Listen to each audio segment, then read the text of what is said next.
When it comes to your oral health, how do Americans stack up against the rest of the world? Here to explain how we rank when it comes to our healthy smiles is our own dental expert, Dr. Christy Leedy from Abilene Dental. Okay, Americans, I hope we do fairly well.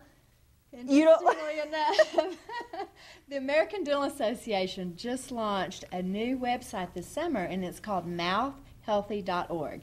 And so they did a survey asking Americans questions to what they perceive to be simple dental questions, and true and false and different things. And we rated D. D, yes. That's not good. I know. Now, what are some of these? You sent us some very surprising facts.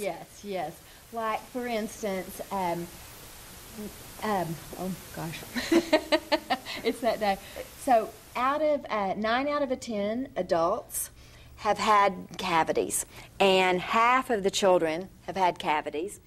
81% of people believe sugar causes cavities. Well, sugar doesn't cause cavities. I'm one of them. I know. Sugar mixes with the acid, the bacteria forms, and that's what weakens the enamel and causes the tooth decay. So I can eat all the sugar I want, and that's not... As long as you don't have any acid in your system. Okay. Now, this next one is really interesting, too. 65% of people believe your toothbrush should be replaced twice a year. Yes, and that is every 3 months. And the reason being is, again, the germs that build up, it's in a moist environment.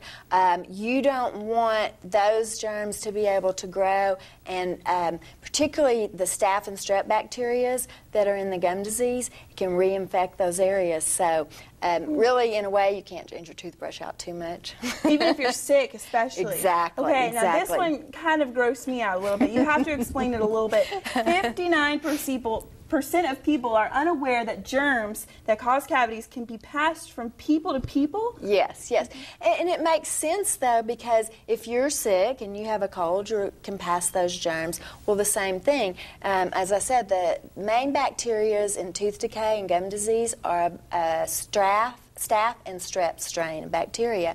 And so those can migrate and cause so problems. I imagine you have to be pretty close to the person for it to pass, but it's still, even knowing that that's possible. I know. So don't make sure you just brush your teeth. Make sure everyone in your family does. Exactly. We'll have the kids telling all the parents today. Where can we learn more about these facts and how we stand? Yeah, if you just pull up the American Dental Association website and you go to mouthhealthy.org, there's a lot of good surveys and a lot of good information about oral health, and especially now, like we've talked about, there's so much new research about the different areas of your health that are affected by oral health, and so it's a great resource if you're going to have dental treatment. We're going to have to go on this and play around a little bit. You can make your appointment at Abilene Dental today. Just call the number on your screen. Head in to see them off Buffalo Gap Road as well, and you can check them out on Facebook and Twitter. For more healthy living advice and a link to the website she was just talking about,